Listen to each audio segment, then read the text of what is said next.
7 Cantona, 6 Cantona, 5 Cantona, 4 Cantona, 3 Cantona, 2 Cantona, and an Eric Cantona. On the 6th, on the 12th day of Christmas, my true love gave. lo tadi mulainya dari 7. Ya apa-apa. On the 7th Day of Christmas, my true love gave to me. 7 Cantona, 6 Cantona, 5 Cantona, 4 Cantona, 3 Cantona, 2 Cantona, and an Eric Cantona. On the 6th day of Christmas, my true love gave to me. 6 Cantona, 5 Cantona, 5 Cantona, 4 Cantona, 3 Cantona, 2 Cantona, and an Eric Cantona. On the 5th day of Christmas, my true love came to me. 5 Cantona, 4 Cantona, 3 Cantona, 2 Cantona, and an Eric Cantona. United. Ngapain sih ngechat? Hah? Kata dia? Apa? Unai Emery. Lu jelasin, kenapa lu nggak pernah muncul? Gua sebelum kita buka episode ini, Sengaja itu. Sengaja. saya minta maaf 2 episode kelewat karena kesehatan sedang menurun. Gua sampai sendirian loh. Sampai sendirian ya, Tim. Gua sampai Mantap, sendirian. mantap. Tapi ini juga pelajaran buat yang seumuran sama kita ya. Anjing. Suam. Untuk makan minum itu diatur, jangan terlalu manis-manis. Kayak kurangin babi, kurangin anjing. Kagak makan anjing gua. Ah, bohong. Sumpah demi Tuhan Yesus gua kagak makan anjing. Gua sayang sama anjing. Bobo Tuhan.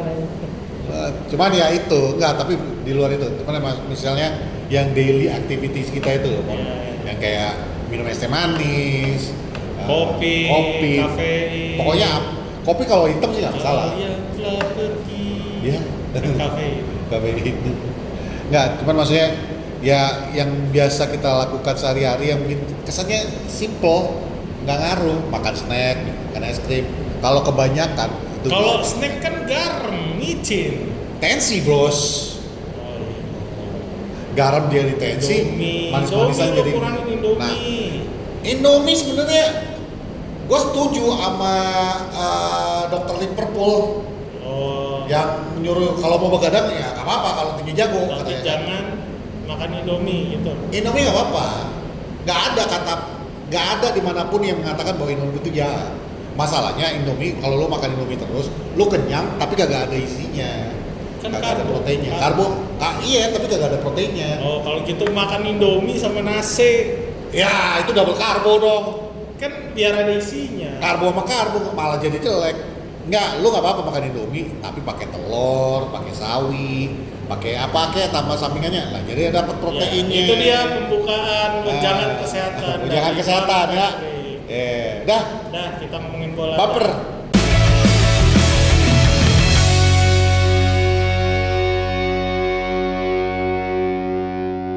Kembali lagi di Poros Salam bersama saya, Patrick masih hidup dan Raymond Espirito Santo. Wis. Wih. Baik, Wih. West Ham. Eh. Kurang hebat apa coba tuh pelatih gua? Gak ada apa-apanya, Ruben Amorim. Nih langsung aja ya to the Tar point. dulu, sebelum ngebahas pertandingan tadi pagi, kita mau ngebahas kenapa United bisa menang lawan Crystal Palace yang jauh lebih bagus, Nah, tapi lawan West Ham bapuk. di kandang sendiri. Kenapa Mon? Kasih tahu. Kan katanya lu ya? Udah bahas Everton kemarin. Katanya lu mau ngasih tahu. Kalau gua sih ngelihatnya simple aja Mon. Kalau kali ini gua nyalain Ruben Amorim. Ini yang mana nih, Crystal Palace? Bukan, yang West Ham. Ngomongin Crystal Yang West Palace Ham. dulu. Iya, kan lu tanya tadi kenapa lawan Crystal Palace kita bisa menang, tapi lawan West Ham malah kita nggak bisa menang. Di luar ada faktor pemain yang hilang, menurut gue Delhi itu tuh pengaruh banget. Tapi faktor nomor satu adalah ini udah berulang kali loh dilakukan Amorim. Akhirnya gue kritik juga nih. Your substitution management, gue sampai detik ini jadi bertanya terus. Dimana lu kalah 1-0 lawan tim yang lagi nyerang lu, dan lu ketahuan nih lagi bapuk-bapuknya di babak kedua, udah mulai nggak ada konsistensi. Lu malah tarik 2 goal getter lu, Kunya ditarik, Zirkzee ditarik. Lu masukin Ugarte dan kalau nggak salah siapa? Back juga kalau Martinez. Tapi apa ya, kalau mau ngomongin soal pergantian pemain, pemilihan pemain, substitusi, gue nggak bisa nyalain pelatih. Tetap gue kritik Ruben Amorim. Tapi kalau soal pemilihan pemain nggak ada pilihan menurut gue. Ya, but the thing is, lu 1-0 Bang. 1-0 dan you're not playing well. Ini karena kita seri. Coba kalau kita menang, nggak ada masalah. Sekarang gini, the thing is, dengan kondisi 1-0, kita nggak usah ngomongin hasil akhir dulu ya. Dengan kondisi 1-0, kalau 1-0 lu comfortably control the game, it's fine by me. Mungkin lu memang pengen untuk mempertahankan 1-0-nya. Tapi you're playing at home, itu satu. You're playing at home, dan lu nggak bisa kontrol pertandingan. Di 20 menit terakhir, kita itu betul-betul diobrak-abrik sama West Ham. West Ham yang butut. Dan kalau lu bilang diinin sama Nuno sih, gue bilang nggak butut-butut amat. Ya, Dan tapi lu lihat bangku cadangannya West Ham nggak? Hah? Lu lihat bangku cadangannya West Ham nggak? Iya, tapi kalau Mereka bahkan lebih parah dari kita loh. Ini kalau gue counter ya, gue nggak mau ngikutin apa kata Pep. Tapi kalau lu ngomongin kita nggak menguasain pertandingan, faktanya kita menguasain pertandingan. Kita menguasain pertandingan, ball position kita menang jauh, passing kita menang jauh, shoot on goal kita menang jauh. Itu kan overall statistik kan? Ketika ada pergantian pemain, stagnan karena nggak ada pilihan. Ruben Amorim pas di preskon dia bilang, kenapa lo mengganti pemain? Intinya gitu. Oke, sekarang kalau gue balikin sama lo, gue mau ganti pemain, orang yang bisa fresh, bisa nyerang sesuai dengan instruksi gue, karena di lapangan gak begitu efektif. Ya. Tapi siapa yang mau gue mainin? Pilihan gue siapa? Kobbie Mainoo. Daripada Ugarte masukin Mainoo. Ya tapi kan gini, gue balikin deh, waktu lawan Everton, gak usah Everton, kemarin ya pas kita Crystal Palace. Ya. Begitu kita nyetak 2 gol, semua nonton dan semua juga setuju kalau kita main bertahan langsung. Yeah. Kita nggak mau kebobolan dan Yeah. itu berhasil. Sebenarnya yang dilakukan di game lawan West Ham kemarin, ya itu yang sama persis. Karena Ruben Amorim nggak ada pilihan, dia masukin Ugarte. Instead of gue narik beberapa pemain penyerang, ya udah sekalian gue bertahan. Kalau gue masukin Kobbie Mainoo setengah-setengah dong jadinya. Karena Kobbie Mainoo pun kemarin dimasukin kan di menit-menit akhir pas lawan Crystal Palace. Yeah. Jadi menurut gue itu keputusan yang tepat. Jadi nggak tepat karena kita kebobolan. Kita kebobolan konyol coy. Iya, itu konyol banget. Yang menurut gue ketika corner itu diambil, gue udah bilang pas gue nonton, anjing lah ini kalau kebobolan gak enak nih. Ini kebobolan bener-bener nih, kejadian lagi yang kemarin, ini kena nih mental. Kejadian, nah maksud gue berarti kan game plan yang kita juga udah pikir ini nggak bakal berjalan nih. Kecuali ada pemain yang bisa ngimbangin. Lo narik pemain penyerang, lo masukin pemain penyerang. 2 pemain penyerang ditarik, 2 pemain penyerang masuk. Nah ini kita nggak ada. Bench kita siapa kemarin tuh? Lo mau masukin pilihannya cuma Lenioro, Patrick Dorgu, Manuel Ugarte, Mason Mount pun bukan penyerang sebenarnya. Itu 4-4-nya udah masuk ya? Iya, Lihan, Roma Martinez, sisanya siapa di sini? Cuman Sialesi yang attacker. Iya. Dan dia nggak, justru yang menurut gua, kalau lo emang ngomongin Ruben Amorim, lo ngomongin gak ada pemain penyerang, ada Sialesi. Dia proven di reserve. Tapi kenapa lo nggak coba? Mungkin ada kekhawatiran kalau gue masukin, terus gue masukin dia sama Kobbie Mainoo. Oke, ini 2 orang yang memang tipikal nyerangnya bagus. Cuman kan jadinya gambling. Gue punya pemain bertahan yang udah senior, kenapa gue nggak masukin pemain bertahan? Ini jadi kelihatan bodoh karena kita kebobolan jadi 1-1. Menurut gue gitu. Ya, dan begitu kita satu kos jadi satu sama. Karena kita udah pemain bertahan semua ini dalam. Iya. Kita udah nggak bisa ngapain, Mon. Maksud gue itu, betul. Kita jadi apa ya gue bilangnya? Ini jadi suatu hinaan ketika hasil yang kita pengen, yang kita harapkan nggak terjadi, bener dong. Coba kalau game itu bertahan dengan 1-0, gue yakin di review kali ini kita bilang Ruben Amorim jenius. Dia masukin pemain bertahan, kurang bagus apa coba? Kita punya pemain bertahan bagus, itu bakal keluar dari mulut gue. Ya, tapi kan realitanya sekarang ini adalah kemarin itu begitu kita kebobolan satu sama, jadi satu sama, itu literally, dan gue I have no problem with Bruno Fernandes ya. Cuman Bruno sepanjang 90 menit itu tidak ada bermain baik-baik. Itu kalau mau kita bahas pemainnya, ini gue bilang ya. Nah itu dia Mon, maksud gue itu kenapa tadi gue sebutin Kobe Mainoo. Have a ball gitu loh. Lu tarik itu pemainnya memang lu lagi nggak bagus. Bruno tuh lagi hancur banget. Lu tarik dia, lu masukin Kobe Mainoo ke dalam. It's a balance. Lu minta balance kan tadi kan? Ya itu balance-nya. Lu tarik Bruno, lu masukin Kobe. That's the balance. Mason Mount gantikan punya. Bentuk nggak akan berubah. Kalau pembahasan gitu gue setuju. Karena gue yakin kalau Bruno ditarik, di situ ada Mainoo, ini udah berubah nih. Bola yang tadi dikontrol sama Bruno pindah ke siapapun yang ada di lapangan. Otomatis kalau gue yakin ke Mason. Iya, itu gue lebih setuju kayak gitu kalau kita mau bahas secara taktikal ya. Iya. Ketika lu kehilangan pemain yang bukan kehilangan, lu nggak ada pilihan siapa yang lu mau masukin, lu sadar lu nggak ada pemain penyerang lain. Yang ada di bench ini semua pemain bertahan. Ada satu ya pemain reserve. Ya lo rubah, yang lo tarik orang yang nggak proven. Iya. Bukan lo nyari. Gue nggak ada pilihan nih pemain bertahan. Gua pemain yang menurut gua kemarin itu seharusnya ditarik. Itu seharusnya Bruno Fernandes. Bruno. Kunya bukan karena dia nggak mampu atau apa. Yeah. Ini orang baru sembuh. Ya, lu kasih 75 menit main aja sebenarnya udah resiko. Yeah. Bruno, Kunya, Dalot sama Dalot lagi bener mainnya ya, sama Casemiro. Enggak, maksudnya gua nggak ngerti juga kenapa dia tarik Dalot kemarin. Yeah. Dan masukin Dorgu yang ibaratnya kita selalu bilang Dorgu dan Dalot ini 11-12 jelek mainnya. Yeah. Tapi kemarin Dalot membuktikan diri kok bisa bermain kemarin.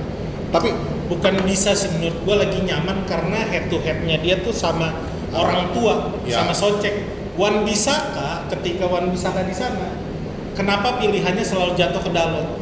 Karena dia bisa lebih dari Wan Bissaka dan itu dipraktikkan sama dia di pertandingan kemarin. Nah itu kenapa Dalot makanya kemarin gue bilang gue proven. The wrong choice untuk ditarik kemarin adalah Zirkzee. Gue juga nggak terlalu suka sama Zirkzee emang. Cuman Zirkzee jelek sih kemarin. Iya, cuman at the very least dia bisa kontrol di tengah. Iya. Dia bisa diturunin, ikut turun ke bawah. Mason Mount ditarik ke atas. Ini kemarin ya, gue bayanginnya ini kalau misalnya dia punya punya nyali sedikit, dia tarik Zirkzee ke tengah sama kayak waktu dilakukan sama Erik ten Hag. Iya. Dia tarik Zirkzee ke tengah, Mason Mount jadi penyerang. Iya. Toh Mason Mount juga bantu dan itu proven ketika di awal-awal musim Mason Mount, Kunia sama Mbeumo. Iya. Itu proven karena Mason Mount nggak murni jadi penyerang. Jadi di tengah full paling nggak defense kita udah kebantu nih. Yep. Ketika ada transisi, kita bisa fast break, kita bisa counter, itu bisa efektif menurut gua. Yang menurut gua balik lagi, mungkin yang salah adalah nyalinya dia. Ya itu dia. Bukan kenapa dia ganti pemain ini gitu loh. Ngerti nggak maksud gua? Itu kan berbeda ya.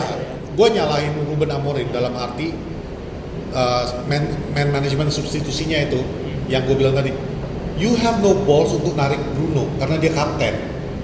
Take him out. Toh lu masukin Martinez. Give the ball to Martinez. Ngerti ya? Maksudnya lu gimana juga mau mainin Martinez. Lu gimana juga mainin si Casemiro ditarik gantiin siapa ya? Gue lupa. Casemiro itu ditarik di menit-menit bahkan Casemiro main terus. Main terus kan? Lu bisa kasih Casemiro, ngerti nggak maksud gua? sekarang yang ada, lu masukin Ugarte yang proven selama satu musim ini, selama sampai detik ini ya, game ke-15 ini jelek. Ugarte tuh nggak bisa main jadi double pivot, There you go. terlalu cepat dan dia main tuh apa ya? Gegabah. Mungkin lebih cocok dia kalau misalnya di belakangnya ada 4 orang. Iya. Dia lebih tenang. Nah, ketika dia punya cuman 2 pemain di belakangnya dia nih. Dia nggak bisa. Tinggal Saint Lemens, terus di situ Eden Heaven sama Shaw, itu anak pasti kebingungan. Iya. Itu udah makanya gue bilang, lu Itu malah salah masukin satunya. Ugarte. Lu udah tahu nih. Lu udah main Eden Heaven. Ya. Lu nggak ada Delete, nggak ada sosok pemimpin di belakang lagi. Selama nggak ada Delete. Dan lu meninggalkan defense. Gue nggak ada masalah dengan Yoro dan Eden Heaven. They're both good players. Tapi they're both young players yang masih minim pengalaman. Dan lu kasih pertahanan lu untuk mereka berdua. Menurut lo, Eden Heaven dia dipasang dari awal benar atau enggak? Itu dah. Dengan catatan karena nggak bisa main, menurut gue ya you have no other choice. Yoro kemarin setelah lawan Crystal Palace itu ngedown banget mentalnya. Itu kelihatan. Habis dia ngasih penalti itu sampai di habis pertandingan juga Vincent mau cheer him up. Karena emang dia menyebabkan United hampir kalah. Dan it doesn't help gitu loh. Itu juga yang menurut gua kesalahan di Crystal Palace ini kita ngomong ya. Kesalahannya Ruben Amorim dalam arti dia nggak memikirkan efek daripada ini anak baru aja ngasih penalti. Babak kedua baru mulai sebentar langsung ditarik. Itu pasti kena ke dia karena mindset dia pasti mikir ini gara-gara gua. Jersey kemarin kan, musim lalu ya. Ya. Nah menurut gua itu udah ngedownin mental dia. Untungnya di pertandingan kemarin itu bisa kelihatan nih anak mulai balik lagi ke normal. Cuman this is the thing yang mungkin menurut gua kelemahan daripada Ruben Amorim. He needs to read the game. He really needs to read the game. Gue punya opini lain. Kenapa Eden Heaven dipasang di tengah instead of Lenioro? Terlepas dari mungkin ada penilaian khusus yang Ruben lihat sama pemain ya, sama si Lenioro ini. Terlepas dari dia lagi ngedown atau dia nggak siap. Menurut gua di level IPL nggak ada pemain yang nggak siap.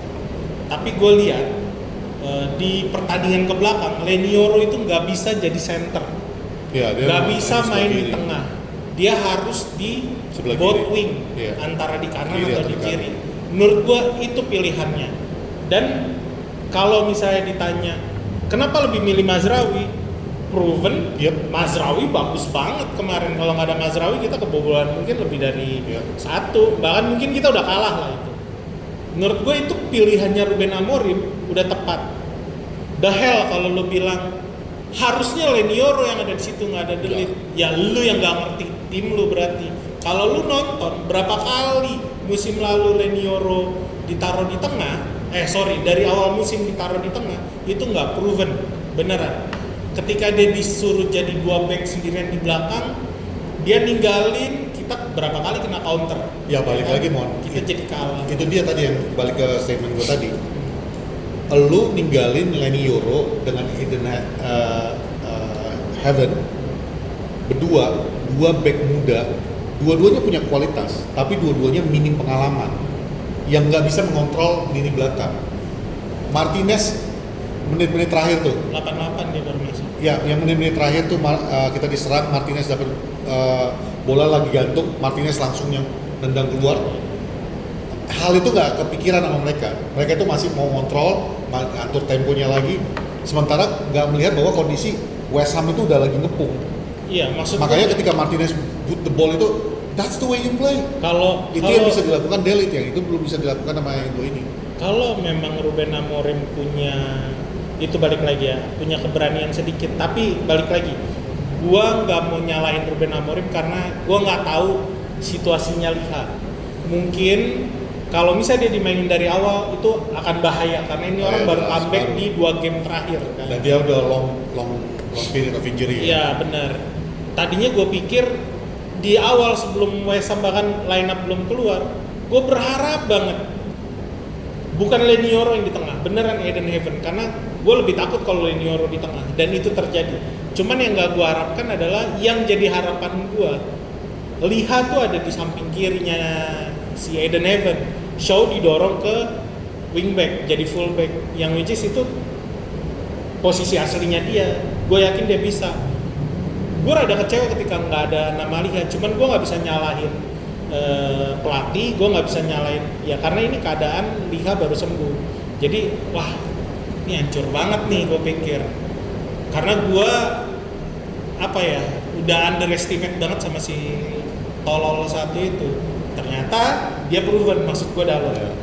Dan gue baru ngeh, dia kok nyaman banget main di situ, enak banget nih dia nyerang, bahkan gol datang dari dia karena dia bisa sampai ke depan gak ada yang jaga.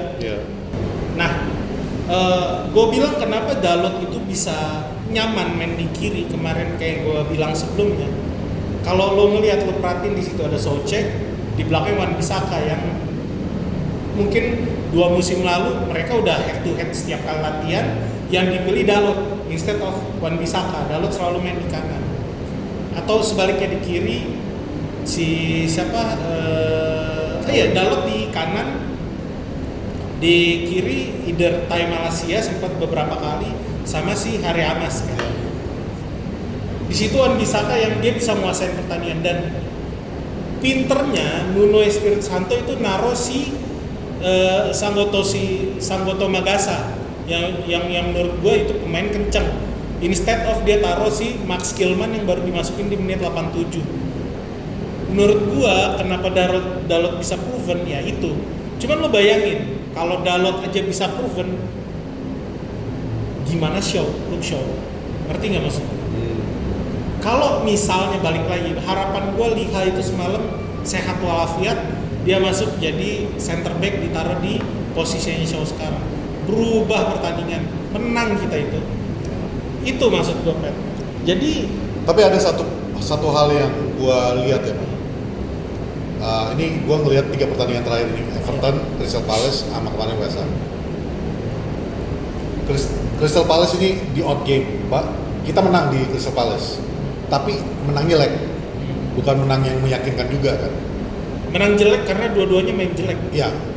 Tapi tetap aja masuk gue di 3 pertandingan yang sama ini, yang gue perhatiin, 1, Bemo kayak kehilangan, he's not scored, dia kayak he's not scored, he's not assist. Menurut gua dia kayak nggak tahu ya, mungkin fokusnya udah kebagi. Iya, udah kebagi antara Afcon dengan MU. Iya. Itu yang pertama.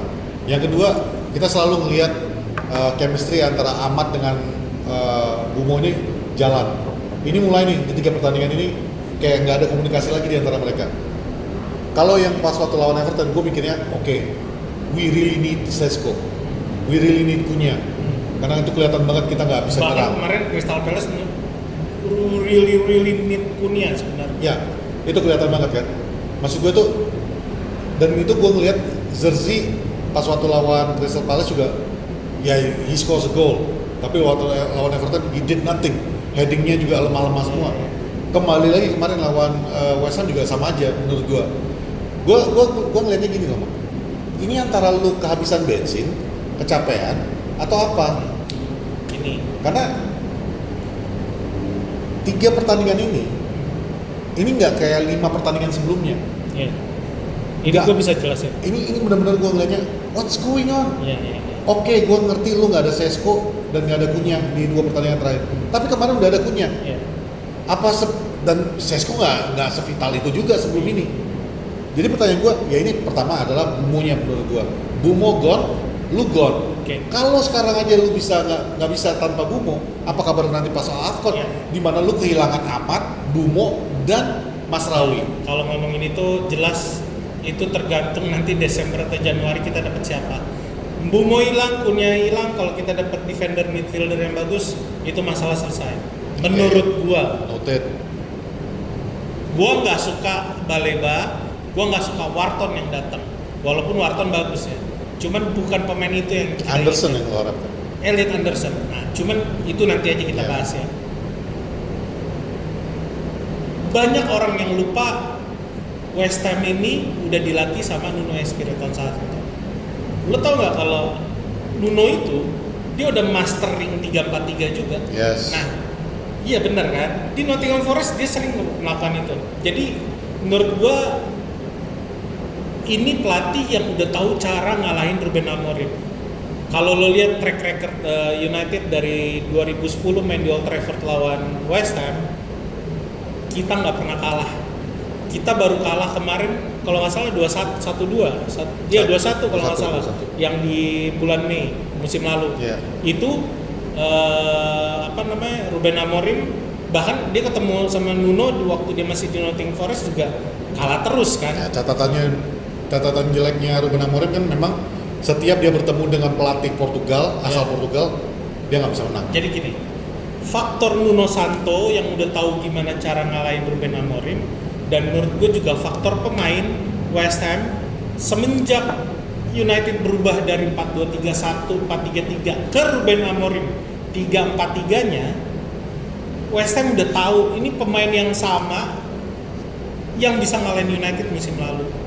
Kita musim lalu tuh nggak salah kita kalah skor 2-1, tapi West Ham megang permainan, yang artinya ini pemain udah tahu cara ngadepin 3-4-3-nya Amorim. Bahkan Wan Bissaka juga pernah bilang waktu pas kalah kemarin yang musim lalu itu, lawan United dengan bermain 3 back kita cuma cukup menurunin di lini tengah, sisanya tergantung Lucas Paqueta sama si Bowen.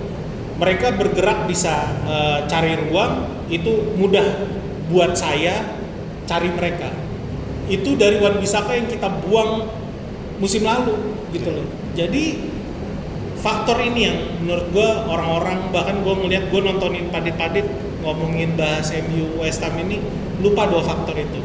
Ada Nuno Santo yang udah paham 3-4-2-1, dia paham 3-4-3, dia juga bahkan paham gimana cara handle kalau lawan punya double pivot di tengah.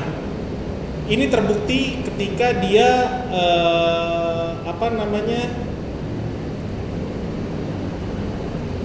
dia mentok. Ini juga kejadian beberapa kali dia lakukan waktu dia handle Nottingham Forest. Ketika dia mentok, apa yang dia lakukan? Golnya dari mana? Elanga, Woods, ya kan? Dan itu berkata apa? Set piece, Pak. Maksud gua faktor ini yang orang kayak ngebahas Ruben Amorim, ngebahas pemain MU, lupa kalau lawan kita semalam itu Nuno Santo yang udah tahu caranya handle 3-4-3 sama pemain yang emang udah nyaman ngalahin 3-4-3 United musim lalu. Itu maksud gue. Ya kalau itu gue terima lah, maksudnya faktor Nuno Santonya itu oke. Itu gue akuin karena ya itu lagi track recordnya Ruben Amorim juga melawan semua pelatih Portugal tuh berat untuk dia untuk memenangkannya. Cuma yang balik lagi yang gue tekankan adalah he needs to have some balls. Bruno Fernandes itu kemarin main jelek banget. Betul. When you nyali sih. When you have a player that doesn't work, lu mau sistem lu jalan. Kalau satu pemain ini nggak jalan, kebuktikan waktu lawan Everton, lu berani narik pemain-pemain. Waktu lawan Crystal Palace, ketika lu lihat si Dalot nggak bagus, lu tarik. Kemarin juga lu lihat kondisi seperti apa, lu tarik beberapa pemain. Do the same untuk jangan ada perlakuan khusus untuk seorang Bruno Fernandes. Dia kehilangan bola, dia ngelepas bola, dia nendang asal-asalan. Bruno is a good player, I love him to death. Cuman kalau dia udah frustasi, nothing works. Gue setuju. Ini salah satu pemain yang menurut gue IQ footballnya di atas rata-rata pemain lain. Kemarin itu dia bisa ngelihat celah dan dia tahu tendangan Mason Mount itu lurus dan kencang instead of dia yang di placing. Itu kenapa kita lawan Crystal Palace bisa menang. Dia sempat diskusi sama Mount yang nggak duga Mount itu sebenarnya jadi decoy. Ada di situ jadi decoy, tapi tiba-tiba Bruno ngelihat situasinya, dia langsung ngomong kan ke Mason Mount, lo yang ambil. Kenapa gue? Kenapa nggak lu? Kelihatan mukanya Mason Mount, lo perhatiin bener-bener. Bukan mukanya aja, Mount dia telat nendang. Iya, intinya dia panik. Loh, kenapa jadi gue gitu? Tendang aja. Gue tahu kualitasnya, gue tahu kualitas lo, jadi lo yang ambil, gue akan kasih. Nah, pas Bruno ngelihat situasinya mulai kayak, oh bener-bener pemain Crystal Palace ini nggak siap, dia lepas ke Mason Mount kan, akhirnya diambil dan jadi gol. Ya menurut gua ini pemain yang punya IQ football di atas rata-rata. Setuju. Tapi Tapi ketika dia udah Frustasi. itu yang nggak dibutuhin sama Manchester United, bapak-bapak, ibu-ibu. Dia itu paling sering kalau udah kehilangan bola lagi keadaan frustasi ya, dia ngambek, dia marahin temennya, dia mourning kayak waktu itu diprotes sama Jadon Sancho. Ya itu terjadi di menit-menit akhir West Ham kemarin. Bahkan yang bikin apa ya, menurut gua suasana di tim lapangan jadi tuh nggak nggak enak. Iya, jadi nggak enak. Bahkan yang kemarin last shotnya dia itu Amorim sampai keluar dari lapangan. Gak usah jadi pemain profesional lah, kita sebagai penonton aja juga ngeliat bola lu masih nggak ada yang deket dia, Mon. You can control that ball. Lu mah punya Ada 2 kali kesempatan dia di depan gawang yang dia harusnya nggak perlu first time kali, nggak perlu first time. nggak perlu volley kali. Tapi yang terakhir kemarin tuh itu bener-bener nggak ada orang di kiri kanan dia. Lu 1 lawan 1 sama kiper, lu punya waktu untuk kontrol bola. Kalaupun kiper maju ke depan, lu bisa jatuh. Dan ada pemain lain. Iya, lu bisa jatuh dan itu ada kemungkinan untuk penalti. Iya. What he did was he took a first time shot, arah nggak jelas kemana, dan itu kelihatan Ruben langsung.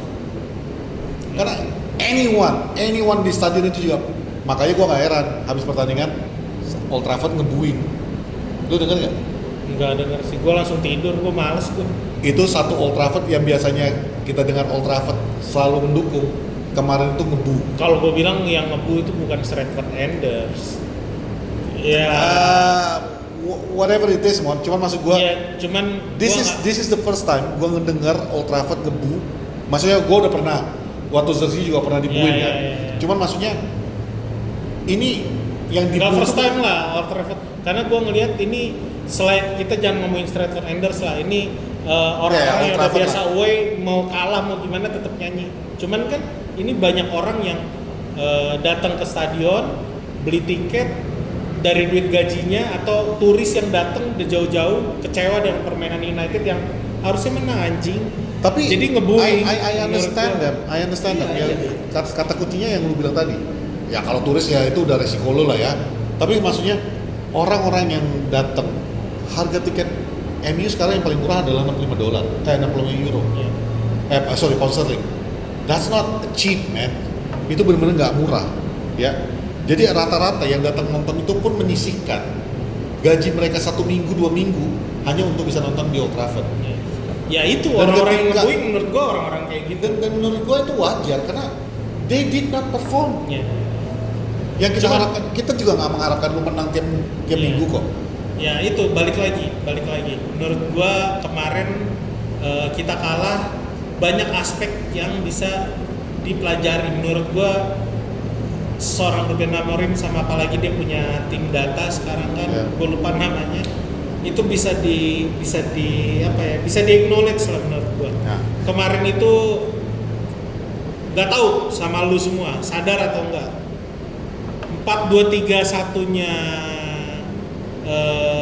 Nuno Santo itu 4-2-3-1 bayangan kalau menurut gue, karena dia sering banget ninggalin si siapa, 2 back di belakang tuh, si Mavropanos sama Todibo berdua sama si Van Bruggen si Areola, bertiga di belakang. Kalau lo perhatiin dia di menit-menit akhir itu pakai 3-4-3. Oh, gua udah nggak pernah Siapa dengar. namanya, si Freddy Pot sama Songgoto Makassar, kenapa dia bisa ada chance? Yaitu 3-4-3 kan selalu tengahnya penuh. Jadi ketika ada counter attack ya itu udah pasti orang-orang semua di depan. Apalagi ada bola corner, mereka nyaman lah. Itu si Freddy Pot sama Magasa dia jadi double pivot. Si siapa di kirinya Malik Diouf sama Wan Bissaka dijadiin wingback. Ya menurut gua ini detail kecil yang dilupain orang-orang, kenapa United semalam itu kalah. Seri. Ya menurut gua Rasanya harusnya kalah sih ya. Jadi poin detail-detail kecil yang gue yakin ada orang mungkin yang emang pengamat setuju gitu loh. Nuno Santo ini jenius. Oke, kalau dari sisi itunya gua oke, dari sisi Nuno Terlepas Santo. dari yang si ngambekan itu ya. Ya. Nah, itu realita pertandingan kemarin. Cuman ini gua kasih fakta-fakta juga. Ini kita mengkritik ya. Kita mengkritik Ruben Amorim. Ya gua mengkritik Ruben Amorim Iya dengan dong. itu Kita sering loh mengalami Iya. kejadian kayak gini, seri Jangan disangka rasa kalah begini. jangan disangka kita akan membela dengan membabi buta juga apapun yang terjadi, enggak. Tapi kami tetap mendukung manajer sampai klub mengatakan yang berbeda. Jangan lupa United masih beda 8 poin ke posisi 2. Ya. Dan Itu ini ada 8 poin. ada yang sesuatu yang lucu ya. Jadi kalau kalian yang suka teriak-teriak out manager, apalagi out Amorim saat ini, Ya. berarti lu sekarang ini sama aja dengan The Glazers, penjilatnya Glazers. Karena Glazer baru-baru ini mengeluarkan statement Apa? bahwa menurut mereka Amorim bukan manajer yang tepat untuk Manchester United. Tai itu orang Karena ngerti bola, anjing. alasan dia cuma satu. Dengan kondisi Manchester United yang terus-menerus seperti ini di bawah Amorim, Sponsor hilang. itu tidak baik untuk sisi bisnis Manchester United. Makanya kalau lu yang teriak-teriak out, pola pikir kalian tuh kurang lebih sama. Dirubah deh, yang lu teriak out mulai sekarang tuh ya orang-orang brengsek itu di atas. Sorry ya, gua agak It's okay. This is Poros, man. Gue edit. nggak suka banget sama apa yang dilakukan sama Glazers. Dari sini dia mau coba grecokin manajemennya Ineos. Iya. Ineos udah nata nih dengan segala macam hinaan yang terjadi. Kita tanpa sadar Ineos udah tertata banget. Jabatan udah jelas, posisi orang yang bertanggung jawab udah jelas. Bahkan sekarang ada tim datanya yang diambil dari McLaren, orang Evan, gue lupa namanya.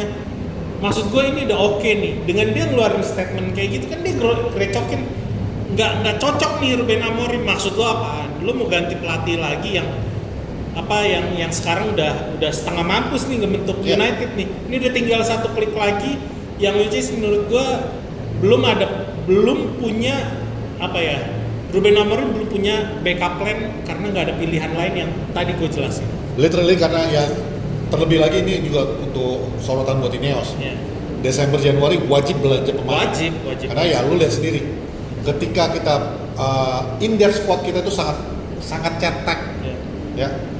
Kita striker cuman bergantung sama Sesko. Zerzi is good, but he's not a Manchester United player. Nah, ngomongin Glazers nih ya. Kalau dia bilang Ruben Amorim itu nggak proven, ketinggalan.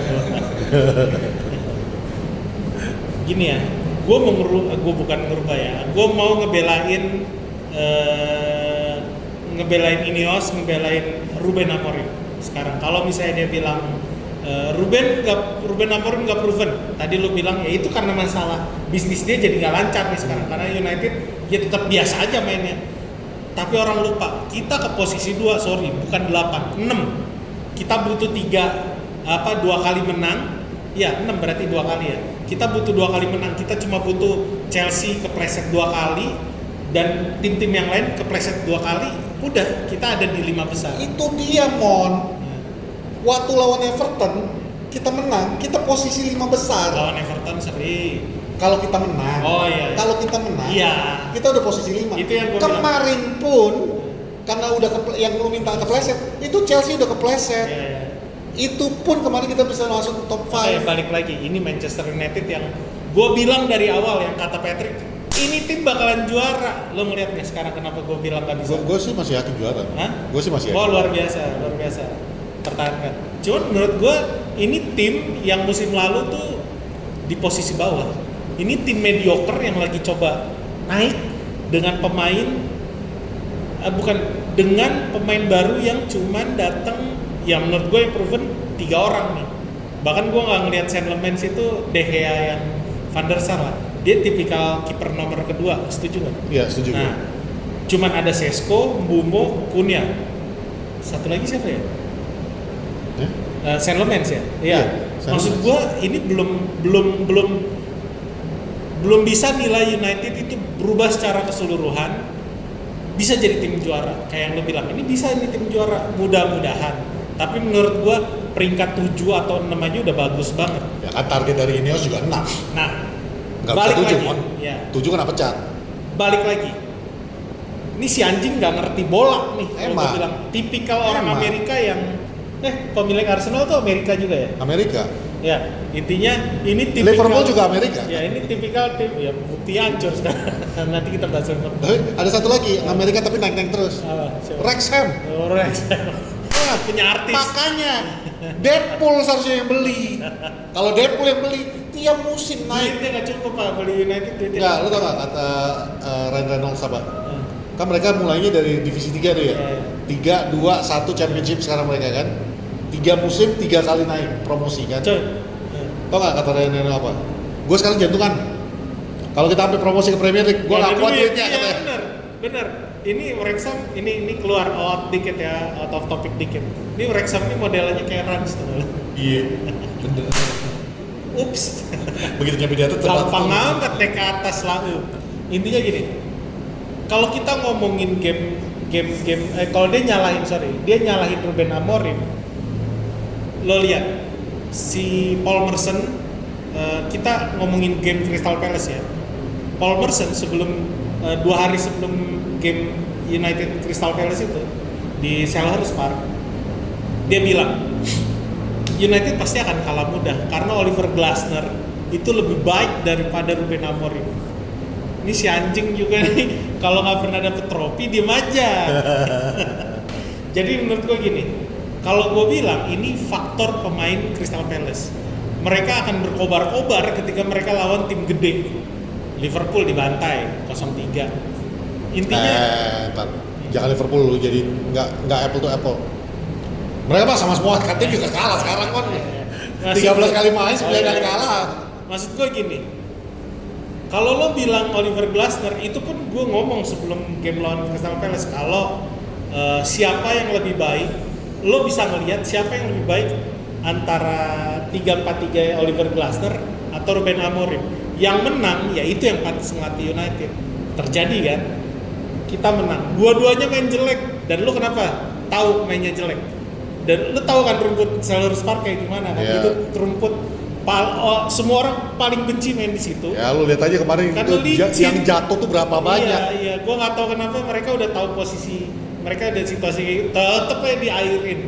Bukan, Nggak mon, mereka udah terbiasa itu tuh. gini mon. Kayak Michael Schumacher Ntar gitu. dulu, Mon. Itu sama kayak taktik gua ketika gua pegang Persikabo mon. Gua udah hafal stadion mini itu di mana menggenang airnya. Jadi kita latih aja udah ngindar-ngindarin dari sana. Iya. Lawan kan nggak hafal. Balik lagi ke Oliver Glasner. Menurut gue gini, gue ada catatan ya.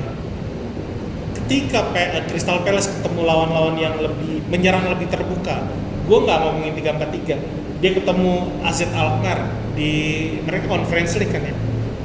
AZ Alkmaar itu pakai 4-3-3. Mereka ketemu Brentford yang super, menurut gue sedikit kick and rush sih. 4-2-3-1 tuh kayak 4-4-2 rasanya. Terus Liverpool, ya ngomongin Liverpool 4-2-3-1, bahkan ketika lawan Crystal Palace di babak kedua Arne Slot tuh kalau nggak salah menuhin lini tengahnya, jadi si Ekitike digantung sendirian di atas, jadi 4-5-1 dia.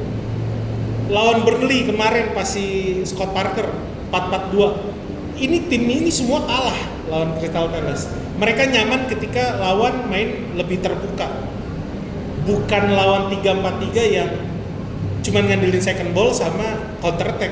Itu kenapa mereka kesulitan lawan Ruben Amorim. Cuman balik lagi, ini pemain-pemain yang sama kayak musim lalu. Bandingin sama ketika mereka ketemu lawan Bournemouth. Iraola tuh pas lawan mereka, Bournemouth tuh kalau nggak salah seri 2-2. Somehow Bournemouth, si Andoni Iraola ketika lawan itu lawan Crystal Palace, dia adaptasi strateginya si Oliver Glasner. Gua nggak bilang itu 3-4-3, tapi dia cuma naruh 2 back di belakang, Marco Senesi sama si Diakite di belakang. Yang artinya kan cuma 3 orang nih di belakang. Semuanya dilepas ke depan. Crystal Palace kesulitan. Terus lawan Brighton, Hurzler, dia pasang si Van Heek, Louis Dunk sama si kipernya Verbruggen. Itu sama kayak yang dilakukan Andoni Iraola. Mungkin dia ngeliat, oh ini orang 3-4-3 kalau di counter dengan semi 3-4-3, gue mainin 3 back aja di belakang, menuin tengah, kelar. Bener. Kalau nggak salah Brighton menang deh ya. Atau 1-1 gue lupa. Terus United, dia kalah 2-1 dengan permainan yang sama. Bahkan Strasbourg menang lawan dia tuh habis ngalahin Liverpool kalau nggak salah. Itu menang 1-2, pelatihnya yang biasa main 4-2-3-1 pakai 3-4-3 juga. Terus Arsenal yang udah biasa 4-2-3-1, ketika lawan si Oliver Glasner dia cuma naruh Gabriel sama Saliba di belakangnya. Artinya kalau lo pikir Oliver Glasner lebih baik daripada Ruben Amorim, gue ngomongin si anjing siapa? Glazers.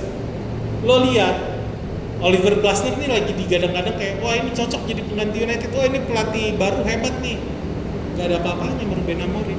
Ngerti gak maksud gue? Jadi ya menurut gue nggak salah. Ruben Amorim si kampret itu cuman khawatir bisnisnya hancur. Iya nggak. Kalau gue sih kan gue bilang kita mengkritik Ruben Amorim akan kita kritik ketika menurut kita itu ada yang aneh dari yang diambil keputusannya.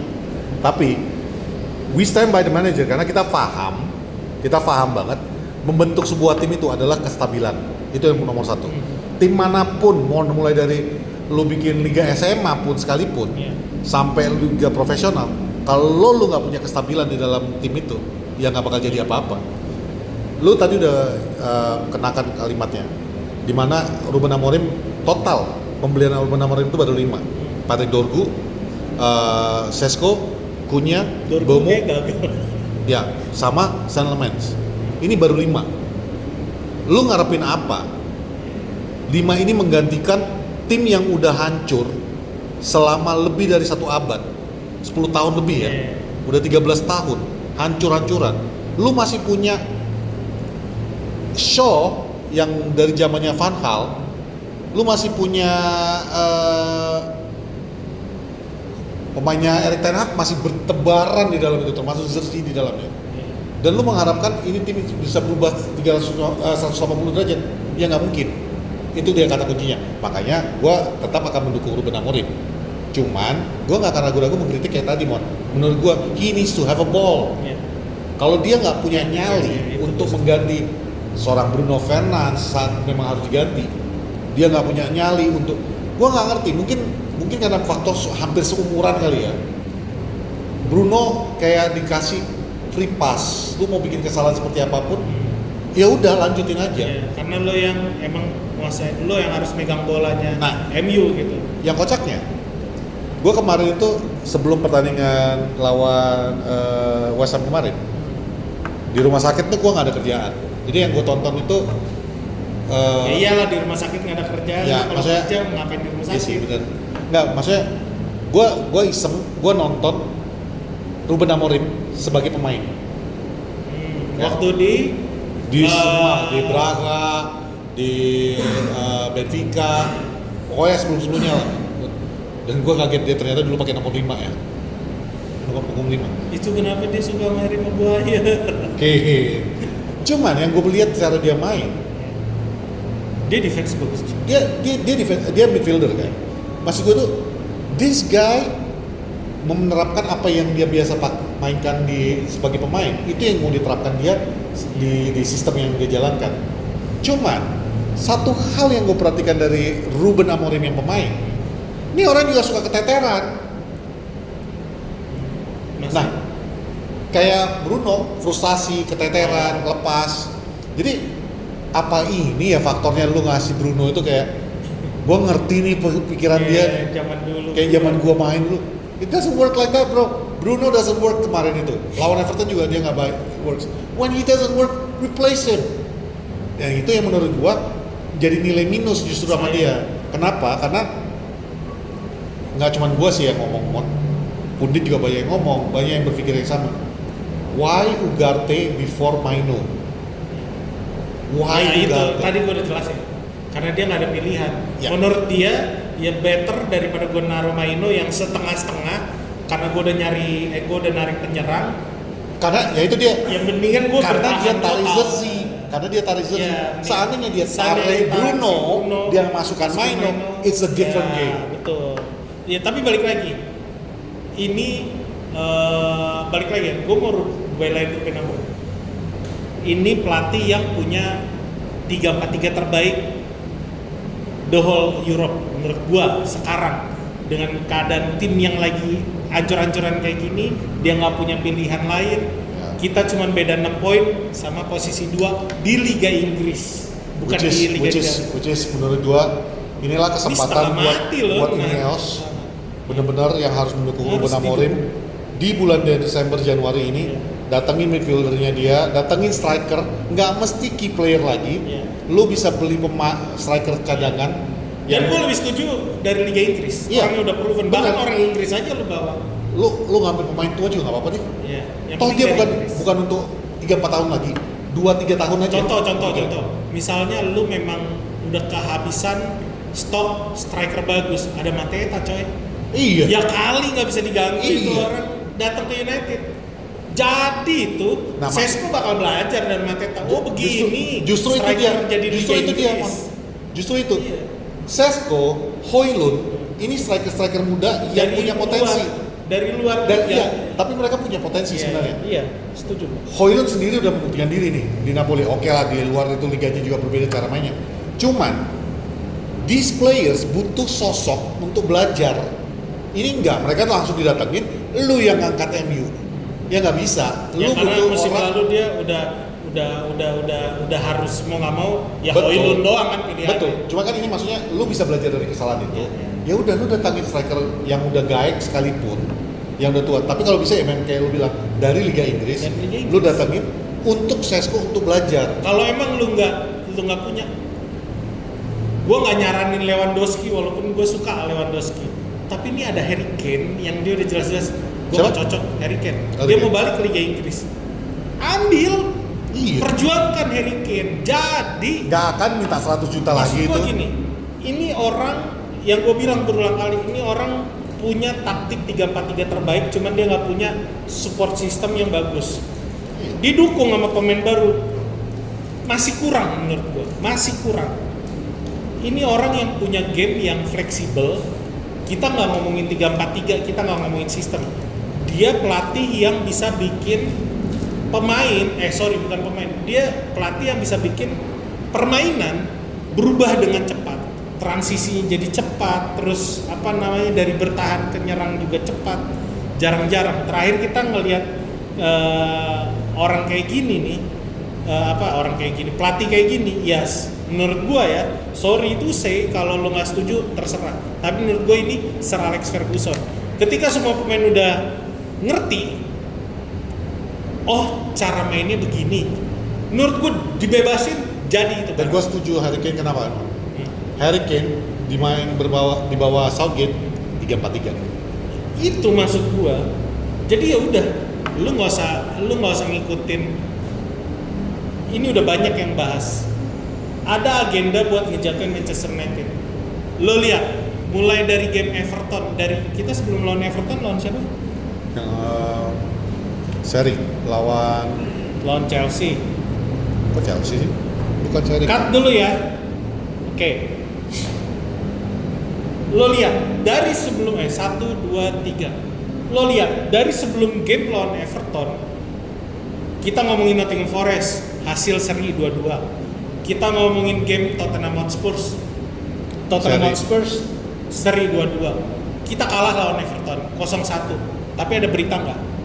Dikit. Abis itu kita menang 1-2 lawan Crystal Palace. Ada berita nggak? Nggak ada. Ini udah ditambah jeda internasional hampir 2 bulan, 6 minggu. 6 minggu nggak ada berita MU ini. Kalau soal agenda tentang MU, itu udah jelas. Sekarang gini aja, tadi gue udah singgung. Dari 12 pertandingan, 9 kali kalah. Itu nggak diangkat-angkat beritanya. Makanya ini udah 2 bulan lo ngeliat timeline berita MU apa? Segala Dalot lah, saudaraan nama Amorim. Terus dia ngangkat siapa? Banyak lah, maksud gua. Jadi berita yang nggak make sense, jadi berita yang sengaja dibuat-buat, atau memang berita apakah Ruben Amorim cocok lawan MU, itu udah basi. Bahkan yang paling basi adalah kemarin itu ada salah satu pundit di luar sana yang mengatakan Liverpool aja bisa mengalahkan West Ham 2-0. Udah gak make sense beritanya, yang penting MU aja udah. Gue mikirnya gini, lu ngelihat Liverpool ngalahkan West Ham 2-0, ya Liverpool tuh kalah sama siapa-siapa aja. Justru tim yang kalah lawan Liverpool sekarang adalah tim yang paling hina. Karena semuanya bisa ngalahin mereka. Ya itu kita bahas sebentar lagi. Maksud gue gini, udah kalau lu nggak harus dengerin kita poros salah. Kalau gua sama Patrick, kita ngebahas dari sisi, gue berani bilang, kita nih Stratford Enders kalau ada di sana. Gue nggak suka ngejelekin, gue pribadi, gue nggak suka ngejelekin klub gue sendiri. Wow. Even klub lokal yang gue dukung Persija main jelek, gue hina-hina tapi di Twitter.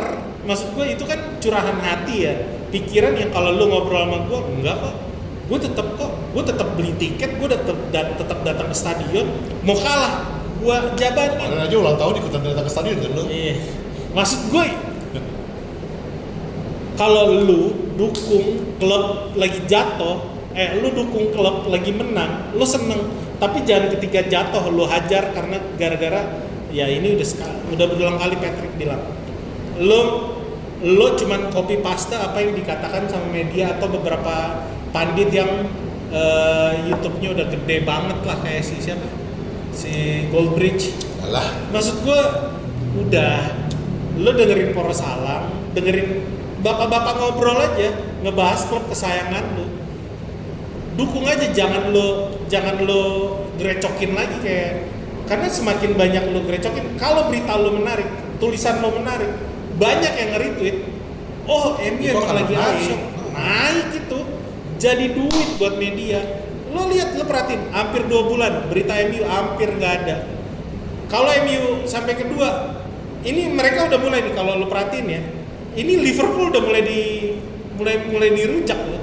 Dari semenjak Isak kemarin tuh sampai di akhirnya karena udah nggak bisa ditutupin lagi, mohon. Iya, udah nggak bisa ditutupin lagi dan udah nggak ada berita lagi. Iya. Ya klub gede yang paling gampang disikat MU lagi menangan atau minimal nggak kalah-kalahan. Terus isi Liverpoolnya terus kalah. Chelsea mainnya stabil-stabil aja. Arsenal nggak terganggu. City lagi naik daun. Ya siapa lagi yang mau dirujak, ya tinggal pilihannya ya tinggal Liverpool. Ya udah, maksud gua yang kasihan tuh Newcastle, men. Ini juga klub besar. Kalah-kalah kayak gitu dicuekin aja terus. Ya udah, maksud gua ya udah. Ini selesai lah kita bahas MU. Nanti kita lihat game berikutnya lawan Wolves. Itu Pak, tapi ini gua ngomong dari sekarang ya, Mon. Itu kalau sampai kalah atau seri, gua mencak-mencak. Ya, itu yang lebih. Kalau tadi gua bilang, tim yang kalah sama Liverpool itu adalah paling hina. Kalau sampai kalah sama Wolves, itu bukan hina lagi. Udah mendingan lu bubar, bikin koperasi lu. Cuman ya balik lagi, ini Wolves ini kan lagi mencoba bangkit dengan pelatihnya yang baru. Menurut gua ada possibility kalau mereka comeback, kan mereka kalah. Kemarin juga kalah lagi. Kalah 0-1 tapi iya, udah nggak dibantai dan golnya tuh menit terakhir. Bisa jadi bahaya. Menurut gua. Cuman ya balik lagi, ini Wolverhampton yang pemainnya mentalnya juga lagi drop. Kalau kita sampai kalah, wah cuma kocak. Lebih parah lagi sih ngedropnya gitu. Jadi ya udah, kita akhiri pembicaraan Manchester United ini. Kita mau bahas sedikit aja review game kemarin. Kita nggak bahas dari game week 13 ya. Jadi gua mau bahas dari game week ke 14. Males. Karena United itu game terakhir di game week 14 which is tadi pagi. Kita mulai dari game yang Rabu pagi, itu Bournemouth lawan Everton. Ini Everton lagi dapat angin nih, karena dia habis ngalahin United, PD-nya dapat. Menurut gue bisa PD kayak gitu ya, karena lini tengah sama lini serang mereka lagi PD luar biasa. Apalagi si Grealish sama Dewsbury Hall. Mereka menang 0-1. Khususnya Dewsbury Hall sih menurut gue. Dewsbury Hall lagi bagus-bagus banget. Lagi oke, makanya gue bilang dari musim lalu dia datang ke City itu salah. Kalau misalnya dia datang ke ke City, ke Chelsea. Itu salah. Kalau misalnya dia datang model kayak ke Man United yang saat itu mereka lagi butuh siapa sih yang bisa gantiin Ugarte, Dewsbury Hall udah orang yang bisa bertahan, orang yang bisa nyerang dengan enak gitu loh. Cuman di titik ini kita butuh orang yang model Elliot Anderson yang emang full defender midfielder. Terus Fulham ini yang game yang seru banget menurut gua, lu nonton? Nonton lah, gila. 4-5. Patrick Tapi punya pendapat. Itu tadi yang gue bilang. Tadi off cam gue bilang. Gue pengen MU itu bukan gue halu. Gue salah satu yang penganut. Kita nggak mau bandingin apple to apple antara Man United sama City ya. Bandingin MU dengan City enggak. Gue salah satu penganut yang menganggap bahwa MU ini sekarang adalah tim bapuk. Kalau mindset lu masih berpikir the glory days, lu akan ya itu dikit-dikit lu bilang out, lu nggak sabaran. Itu kata saya tadi kan ya. Iya betul. Jadi, tapi salah satu yang gue pengen Ruben Amorim terapkan ke MU adalah ketika City kemarin bikin gol pertama, gol kedua, mereka nggak stop, mereka gencar terus, mereka serang terus sampai 4-1 masih ada gol kelima. Lalu habis itu, tapi itu lu udah punya safety net, lu bayangin lu udah 5 gol, kebobolan 4, lu still win the game.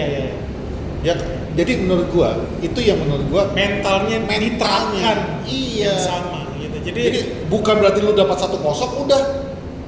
Kemarin lawan Crystal Palace West Ham unggul 1-0 kendor, gas terus. Gas gitu. lagi.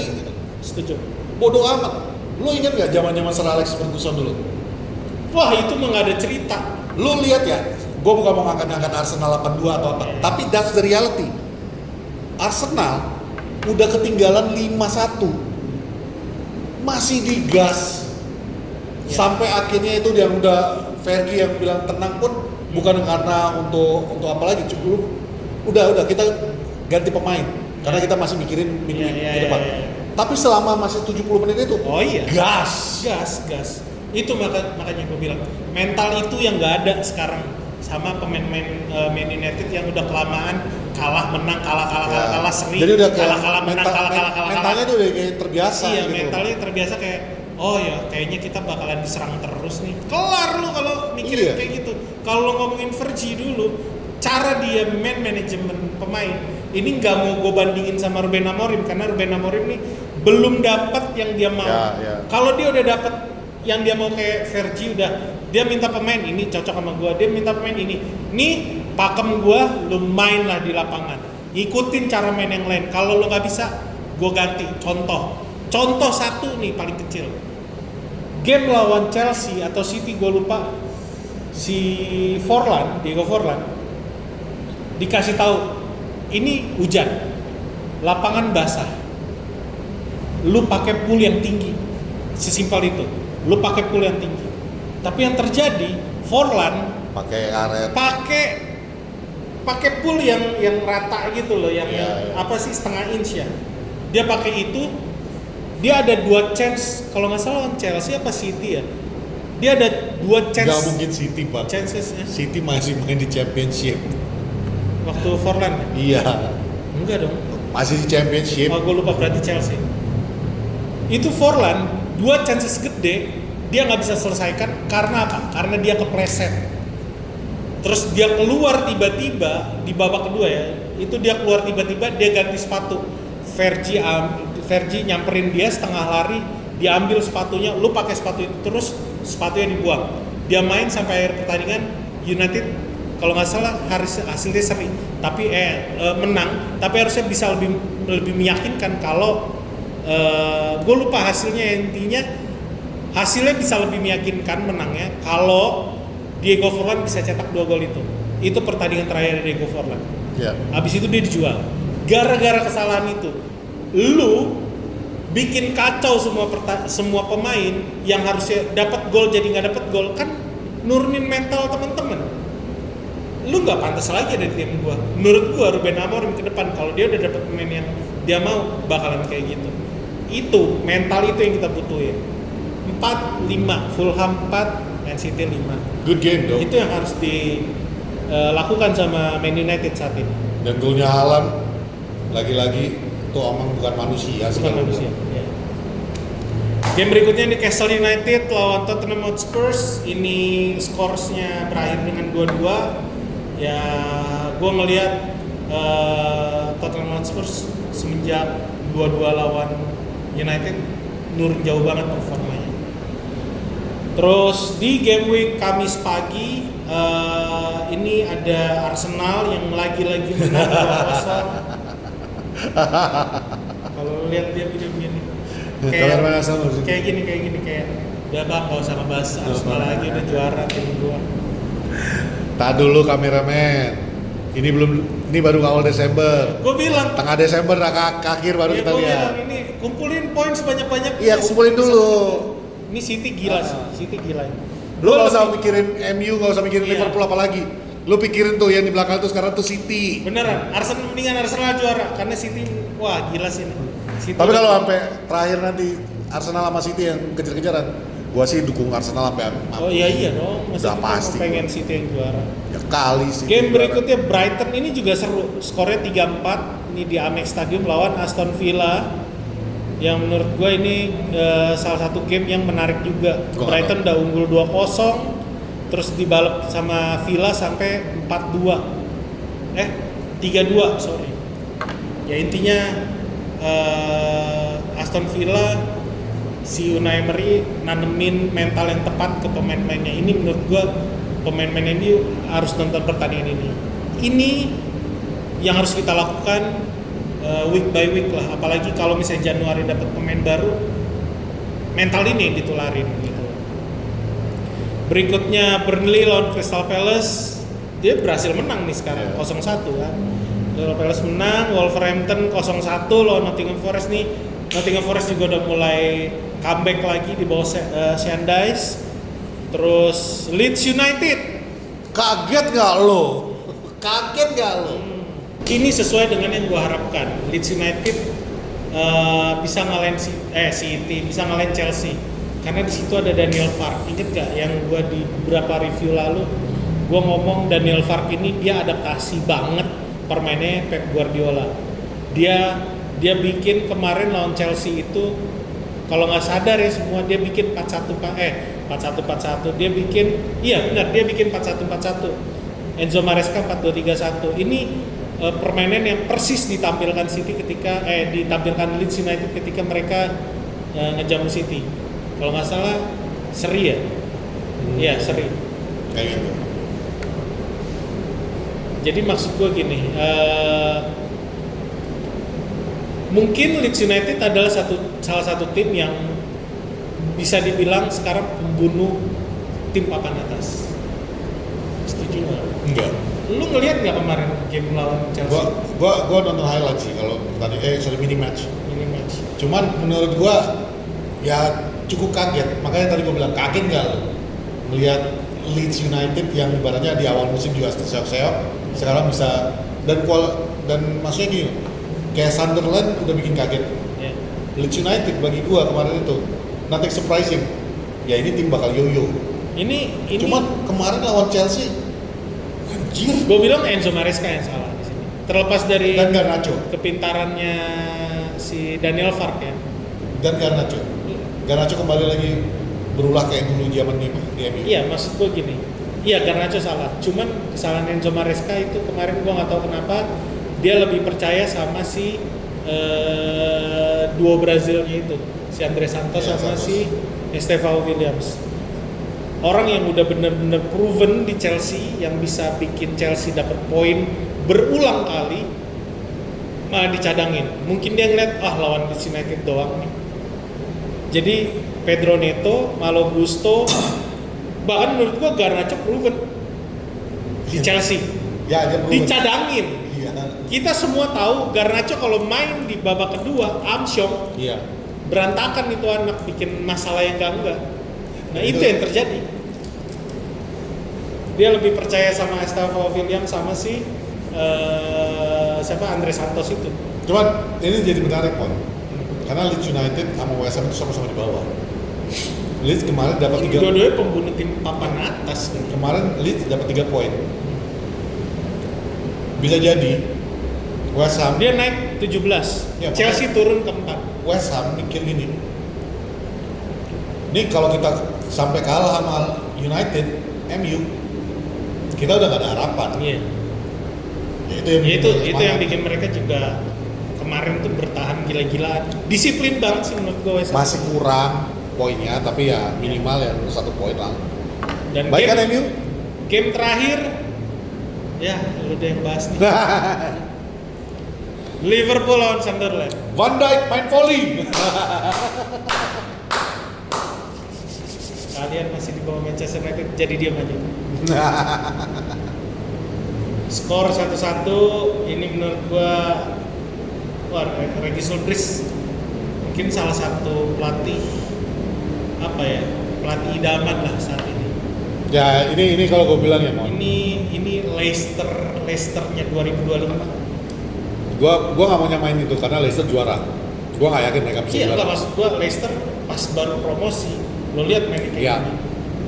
Cuma ini manajer musim ini bagus. Kita lihat kalau musim depan dia bisa stabil bawa Sunderland seperti musim ini, baru gua kasih apresiasi. Baru gua akuin dia. Mungkin ini tipikal tim yang gua nggak bilang dia masuk zona Eropa, tapi bisa jadi dia turun paling nggak tetap dia masuk ke Conference League. Karena ini menurut gua Eropa salah dong. satu Eropa dong. Iya. Maksudnya mereka akan memperjuangkan posisi itu. Ini salah satu tim yang kalau kita samain sama yang musim-musim lalu si Nottingham Forest, Aston Villa, Regis Silvestri nggak sembarangan coy. Dia tuh lawan Arsenal seri 2-2. Dia pakai 5-4-1. Dia lebih ngandelin counter attack dan itu berhasil. Gua nggak nonton, tapi menurut gua gila ya, dia tahu handle gimana cara ngelawan tim gede. Bukan tim gede doang, tim kecil juga dihajar sama mereka. Kan kemarin lawan tim kecil. Hah? Parah. Iya, sekarang mereka naik ke posisi 6, terus lawan Bournemouth yang di awal musim lagi gila-gilaan. Bournemouth pakai 4-2-3-1, dia bisa menang pakai strategi kurang lebih sama kayak si Ruben Amorim ninggalin 2 back di belakang. Cuman dia main 4-4-2, cuman 2 back gak pernah maju ke depan. Terus lawan Liverpool somehow orang yang gak pernah dimainin jadi tim utama main semalam, dia pakai strategi 4-4-2. Jadi depan tuh bahkan si pencetak gol dia si Isidore gak dimainin, dia malah mainin Brian Brobby sama si Enzo Levy. Yang menurutku wah gila sih nih orang, dia berani gambling. Nah ini maksud gue. Tapi balik lagi, kita ngomongin Sunderland. Cuman ada keputusan yang lo harus lakukan ketika lo ngelihat timnya kapasitasnya seperti apa, pemainnya udah nggak proven, ya lo tarik. Yep. Kita ngomongin Bruno Fernandes. Dia berani masang Brian Brobby yang sepanjang musim jadi cadangan. Works. Liverpool ketinggalannya juga Liverpool bisa bikin gol juga on golnya si James Dentalo ya. Harusnya kalah itu. Jadi gini. Jangan pernah, setidaknya di depan kami lah. Jangan pernah lu berani-beraninya bilang Van Dijk itu lebih bagus daripada Nemanja Vidic. Ya, jangan pernah lagi. Gua sambit lo bilang Van Dijk lebih bagus daripada gua lempar tuh pakai botol Vidic. ya. Ya, bener. Vidic selama karirnya nggak pernah tuh yang namanya nggak pernah tuh yang main volley. Vidic nggak pernah ngebelakangin penyerang lawannya. Iya, lawannya dia nggak pernah. Lo udah pernah lihat Vidic pecah kepalanya, lo udah pernah ngeliat Vidic patah giginya, lo udah pernah ngeliat Vidic jidatnya bonyok, hidungnya patah. Itu back kayak gitu yang lo cari. Kalau lo mau samain sama Van Dijk lebih bagus dari Vidic, gua nggak ngerti lagi sama pola pikir lo, bener? Boleh mencintai klub, boleh mencintai pemain, tapi realistis bos. Iya. Bagusan Christian Mosquera-nya Arsenal menurut gua, bener? Emang iya. Gila lo mau bandingin sama Vidic lagi. Saliba. Saliba masih jauh lebih bagus. Ada. Nggak Saliba Vidic juga ada. sih. Udah lah bro. Pasti abis ini banyak yang bahas-bahas UCL ya. 6 kali ya. Mantap 6 kali. Udah lah itu aja yang gua Nah itu aja.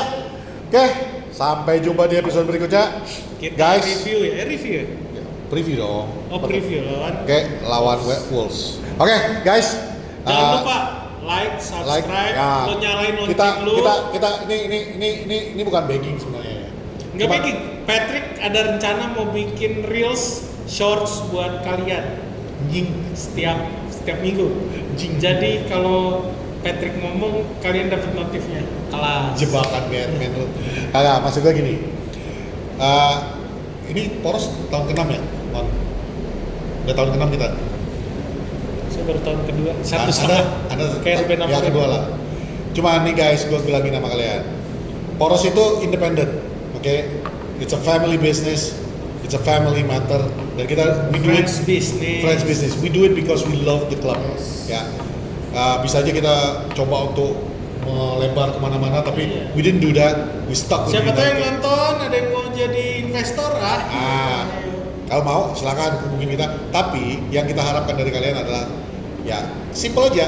Kayak yang pernah gue bilang dulu di awal-awal Poros dan sekarang gue ulangin. Kalau gue ngeliat di ini ya ada YouTube studio. Ini yang nonton nih kalian yang sama aja orangnya, tapi kagak subscribe. Jadi tolong dong di subscribe ya. Anak gue kuliah, udah kuliah. Ya tolong ya. Ya intinya di subscribe biar kita juga makin semangat lah bikin konten. Oke, ya, di like, di share, don't skip, itu aja. Dan jaga kesehatan kalian. Oke, gue Patrick. Gue Raymond. Dan itu ada kameramen Arsenal. Kita Poros. Thank you. Bye.